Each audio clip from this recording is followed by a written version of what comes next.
This is going to upset a lot of people around the league. You know, we're just one of those teams that you either love the Cowboys and you die hard and you ride with them, or you absolutely despise the Cowboys and you hate them.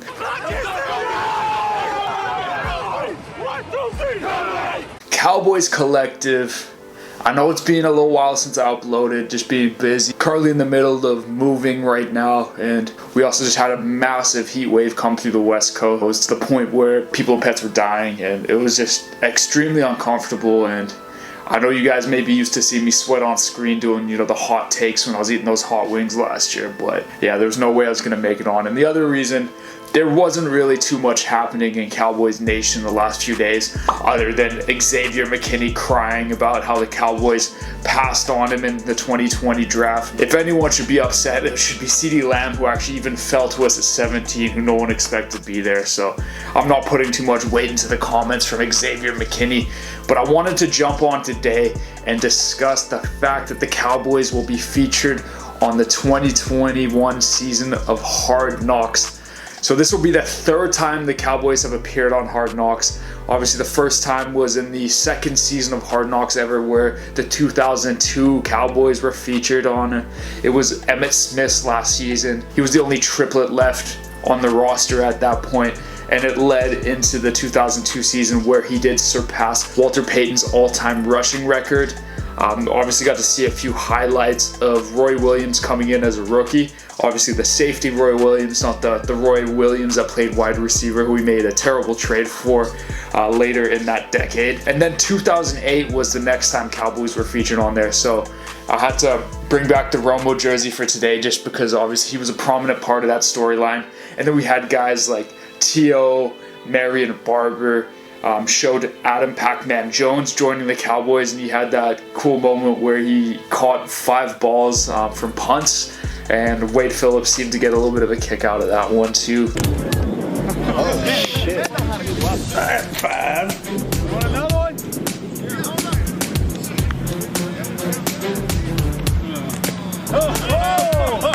But I wanted to jump on and discuss 2021 Hard Knocks for a reason. You know, there's a lot of good that comes with it. Obviously we get a little more content, which is great as Cowboys fans, but then the other side of things is that we get put under more of a microscope.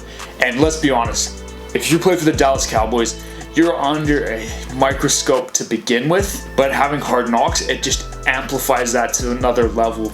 And it's going to be interesting, right? Because we have 11 rookies coming in this year, and that adjustment is hard enough to come in and play pro in Dallas, but to add an element of Hard Knocks onto it makes that adjustment just that much more difficult. There's a few things that I'm concerned about, there's one thing I'm neutral about, and there's some things that I'm really excited about for having Hard Knocks. So I'm going to jump in with my concerns, and my number one concern is Jerry Jones. Jerry Jones is the outspoken owner / general manager of the Dallas Cowboys. We know in recent years he's kind of taken a backseat a little bit, and he's letting guys like Will McClay and Stephen Jones handle a lot of those personnel decisions. It was evident in 2014 when the Cowboys drafted Zach Martin over Johnny Manziel. I think this was more of a Stephen Jones decision.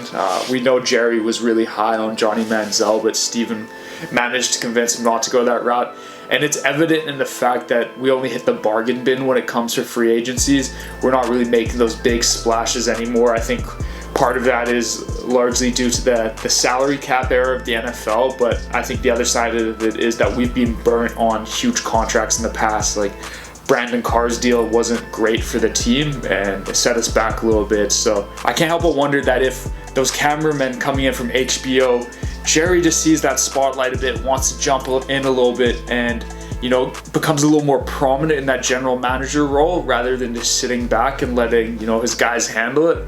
I don't know if he's going to be able to help himself there, and that concerns me a little bit. He's already a polarizing figure amongst Cowboys fans. You know, some guys love him because he put together the most successful string of championships in Cowboys history, right? They won 3 out of 4 seasons. And then there's guys that hate him, even from when he just came into the Cowboys organization and fired, you know, fan favorite coach and Tom Landry. To this day, I think there's a lot of frustration around Jerry Jones just due to the lack of success in recent years. Hard Knocks has the chance for Jerry Jones to go back to being his former self and that more aggressive, willing to make more moves. I hope it stays neutral. You know what their spotlight is. Jerry's gonna find a way to insert himself into it, and I just hope that, Hard Knocks doesn't set us back just to get a little more screen time. The other thing I'm not excited about for Hard Knocks is just the recycled storylines.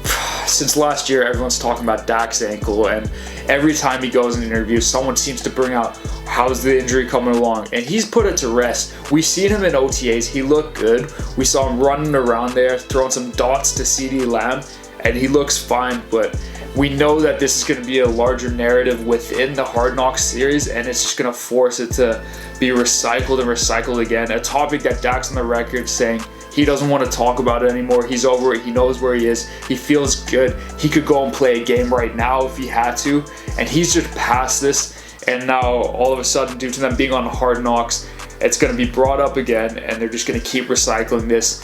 The other storyline they're going to recycle too is Ezekiel Elliott's 2020 season. And I've done a video on this. I think it was titled, Was Zeke Really That Bad in 2020? And I gave my thoughts around it. But this is just going to be another one of those narratives that they're going to keep pushing and pushing, stating that, he wasn't great, he's in decline, he's falling off. They're going to make it out to be a camp battle between him and Tony Pollard, and maybe even push the narrative that Tony Pollard should get more snaps, which is a fair argument because Tony Pollard is a playmaker, but I don't think I look at it as in a way of reducing Zeke's workload. These guys are very different style of backs.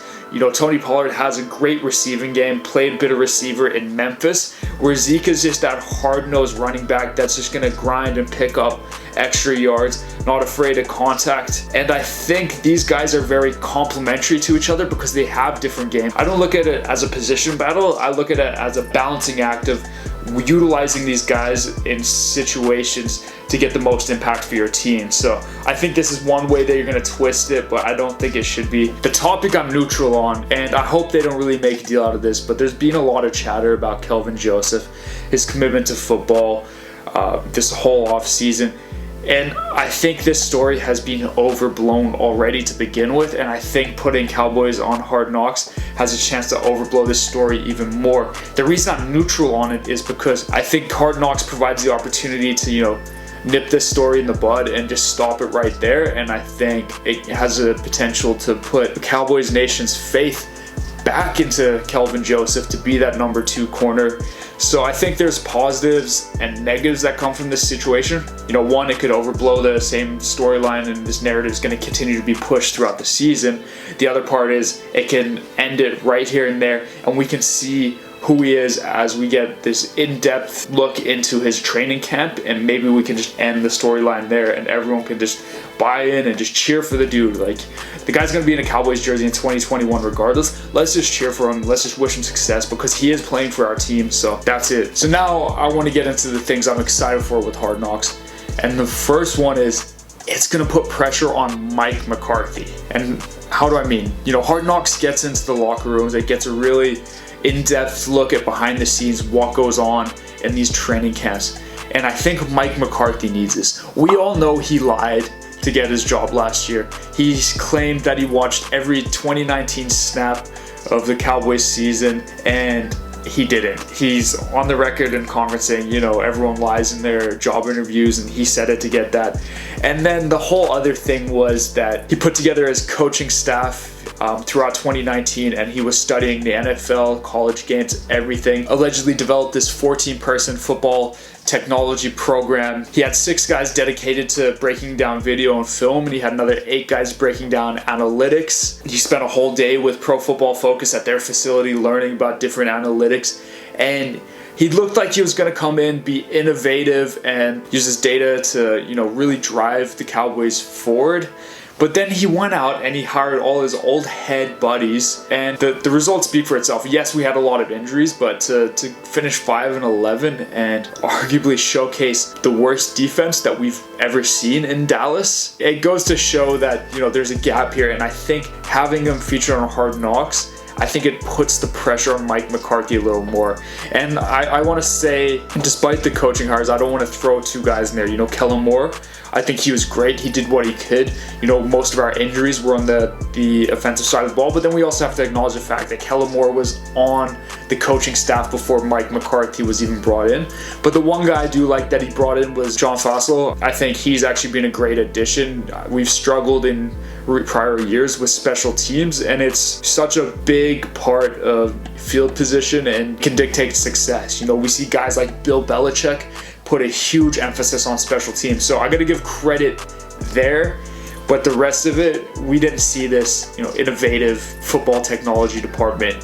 Maybe it's due to lack of off-season for preparation and getting guys on the same page, but I think this is something that Mike McCarthy's going to have to show up, because the cameras are going to be in there and he's not going to be able to bullshit his way out of this one. The second thing I'm excited for with Hard Knocks is we get to see an up-close look at position battles at camp. Particularly for me, I'm excited to see those battles around the defensive tackle position. We get a lot of guys who can slot in there, right? Neville Gallimore took huge strides last year as a rookie, and I think he's going to step up again this year. We brought in guys like Brent Urban, who seems to be a leader on this defense. Obviously not known as much of a pass rusher, but one of those guys that can really help shore up our run defense that has been a huge weakness for the last few years. And we're going to see guys like Tristan Hill coming off of injury and see what value he's going to bring, competing alongside rookies like Osa Odigizua and a big one-tech guy in Quinn Bohanna that I think everyone's excited to see on the roster. So that's going to be a really interesting camp battle to look at. The other one I'm excited to see, I know most people think I'm going to say that second cornerback position, but I'm not. The other position I'm really excited to see is the linebackers. We have a huge surplus of linebackers right now. Jalen Smith and Leighton Vander Esch were considered to be one of the best linebacker duos in 2018, and we thought we were set for the near future. Yet here we find ourselves in 2021. We've just taken Michael Parsons, the best linebacker in the draft, at 12 overall. We added Keanu Neal, who played under Dan Quinn when he was a head coach in Atlanta. But Keanu Neal played safety there. Now he's coming in to play that will linebacker spot, which I think is great. He's going to bring great coverage abilities. And then we got a guy like Jabril Cox, who was arguably the steal of the draft, fell to us in the 4th round. And this is a crowded linebacker room. Jabril Cox is known for his coverage skills as well, so I think he's going to be competing for minutes there at the will. But there's going to be a lot of different looks that we're going to see this guy. We're moving to a base 3-4, so we're going to see Micah Parsons' rush ability. We know he played on the defensive line in high school. DeMarcus Lawrence has been working with him on pass rush moves. It's going to be really interesting, but there's a huge amount of guys. We have a healthy rotation, but at the end of the day, this is a good problem to have. This is going to make this a really competitive training camp. There's no clear number 1, number 2 guy. It's anyone's position to take, and I'm really looking forward to watching this camp battle. And the last thing I'm excited for is just more Cowboys content. The off season is, it's a dry period of we're just buying and overhyping a lot of stories and really buying into anything because we're just craving that content until we get to the season. So just to get an in-depth look at behind the scenes and get to see, a lot of these young guys and how they are in training camp, I think it's going to be great just to have some more content at the end of the day. I just want to hear what your guys' thoughts are on Cowboys being in Hard Knocks in 2021. Do you like the move? Are you excited for more content, or do you feel like this is going to bring too much negative attention to the Cowboys? This is going to upset a lot of people around the league. We're just one of those teams that you either love the Cowboys and you die hard and you ride with them, or you absolutely despise the Cowboys and you hate them and you talk smack with no logic. We see it all the time, and even the media drives these narratives, but at the end of the day, I think there's some positives and negatives that come out of it. We'll see how it plays out. Glad to be back here providing another video. Would love to hear your thoughts on the Cowboys being in Hard Knocks, and Cowboys Collective out.